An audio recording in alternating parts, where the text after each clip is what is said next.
हम सभी के चारों तरफ ऐसे कई सारे लोग और ऑर्गेनाइजेशंस हैं जो हमसे हमारा पैसा छीनना चाहते हैं।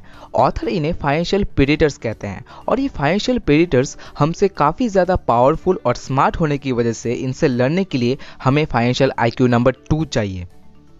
रिच डैड ने ऑथर और माइक को बचपन से ही, जब उन लोगों के पास एक भी पैसे नहीं होते थे, तब से ही उन्हें फाइनेंशियल प्रेडेटर्स से अपने पैसे को प्रोटेक्ट करने के इंपॉर्टेंस को समझाया और वो ये एक बहुत इजी स्टोरी से समझाते थे।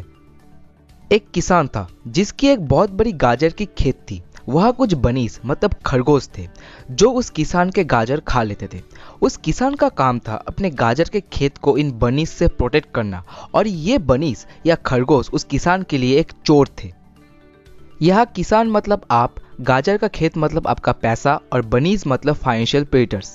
अभी आप अपना काम शायद समझ गए होंगे।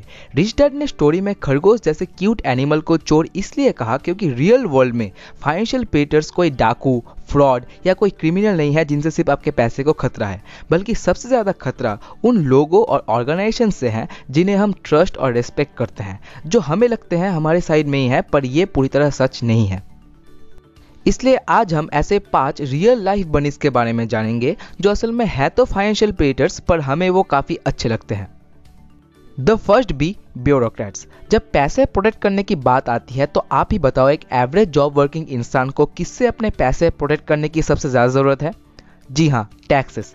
टैक्सेस एक इंसान की सबसे बड़ी एक्सपेंस है क्योंकि हमारा घर हो या खाना, गाड़ी हो या कपड़े, इन्वेस्टमेंट्स हो या ट्रैवल, सब में ही हमें टैक्स देना पड़ता है।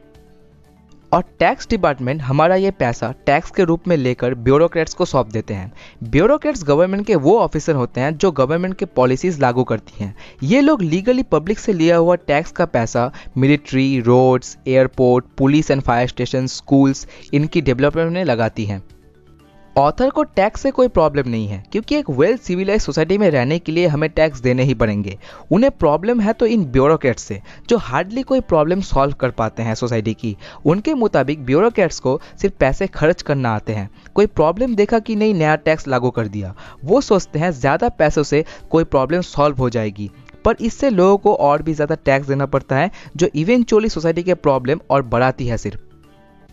तो इन सिचुएशंस में हम क्या करें?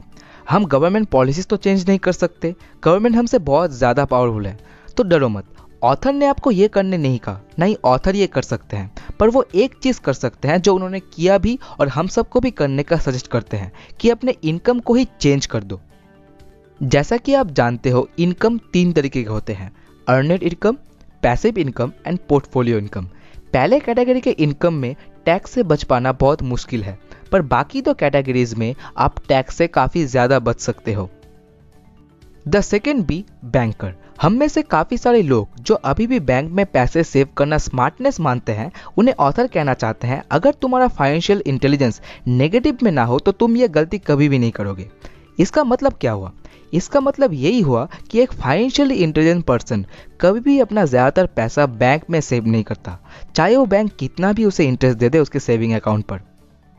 क्योंकि मान लो अगर आपका बैंक आपके 1 रुपये के सेविंग के ऊपर 5% इंटरेस्ट सालाना देती है, तो वो आपके 20 रुपये क्रेडिट यूज पर 20% इंटरेस्ट चार्ज करेगा। ये ज़्यादातर प्राइवेट बैंक में होता है, इसलिए प्राइवेट बैंक के क्रेडिट कार्ड्स आपको ज़्यादा कॉस्टली पड़ते हैं, जो बैंकर्स के जेब भरते रहते हैं।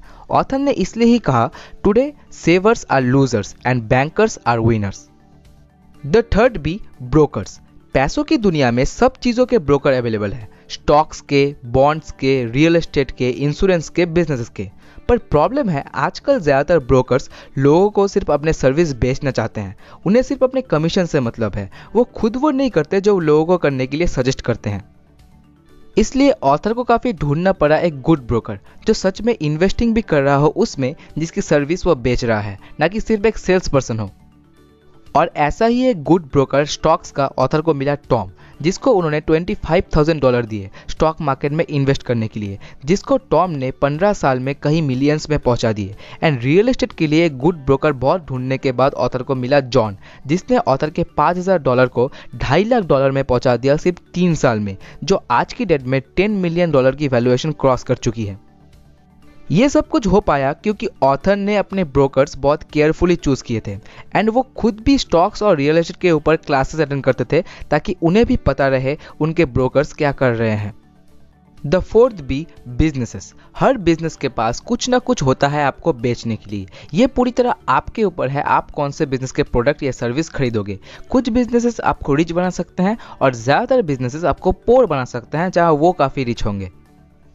जैसे बहुत सारे लोग नाइकी के महंगे महंगे शूज़, ज़ारा और H&M के कपड़े, ब्रांडेड कार लोन लेकर या क्रेडिट कार्ड से खरीद के खुद को पोर बनाते हैं, फिर सालों तक उन हाई इंटरेस्ट क्रेडिट कार्ड के बिल्स और लोन चुकाते हैं, जो उन्हें और भी ज़्यादा पोर बनाती रहती है। The fifth B, brides and booze. ये बात सुनने में अच्छी नहीं लगती, पर सच है कि दुनिया में ऐसे कई सारे लड़के और लड़कियां हैं जो पैसे के लिए किसी से शादी करती हैं बजाय प्यार के, और ये सब शादियां ज़्यादा टिकती नहीं, टूट जाती हैं। और जब टूटती है तब डाइवोर्स कॉन्सोलेशन में रिच साइड के इंसान को अपने कुछ एसेट्स और प्रॉपर्टी दूसरे साइड को देनी पड़ती है। इसके कई सारे फेमस एग्जाम्पल आपको इंटरनेट में मिल जाएंगे। हाँ, इंडिया में रेशियो वेस्टर्न वर्ल्ड से काफ़ी कम है, मगर आपको इन चीज़ों के बारे में अवेयर रहना चाहिए। ऑथर रॉबर्ट कियोसाकी और उनकी वाइफ किम कियोसाकी ने जब 1986 में शादी की थी, तब उन दोनों के पास ही पैसे नहीं थे, मगर फिर भी उन्होंने एक एग्जिट प्लान, एक एग्रीमेंट बनाया था, ताकि फ्यूचर में किसी भी कारण के लिए अगर उन्हें अलग होना पड़े तो एसेट्स के बंटवारे को लेकर प्रॉब्लम ना हो। इसलिए ऑथर के अलग कॉरपोरेशन और इन्वेस्टमेंट्स थे और उनकी वाइफ के अलग कॉरपोरेशन और इन्वेस्टमेंट्स थे। इन 5 फाइनेंशियल प्रीडेटर्स से अपने पैसे को प्रोटेक्ट करना बहुत ज़्यादा ज़रूरी है, वरना आप कितना भी पैसे कमाओ, एट द एंड आप ज़्यादा अमीर नहीं बन सकते। जितना इन फाइनेंशियल प्रीडेटर्स से अपने पैसे को आप बचा पाओगे, उतना ही ज़्यादा आपका फाइनेंशियल IQ नंबर 2 होगा। स्पेशली अगर आप राइट क्वाड्रेंट में हो तो इनसे आप ज़्यादा सेफ रह पाओगे। सारे क्वाड्रेंट के बारे में अच्छे से जानने के लिए आप rich dad cash flow quadrant की वीडियोस देख सकते हो। इस बुक का पहला पार्ट मतलब फाइनेंशियल IQ नंबर 1 ज़रूर देखना, और भी अच्छी तरह सब कुछ समझने के लिए। हम मिलेंगे फिर अगले हफ्ते, तब तक सीखते रहे, सिखाते रहे। जय हिंद।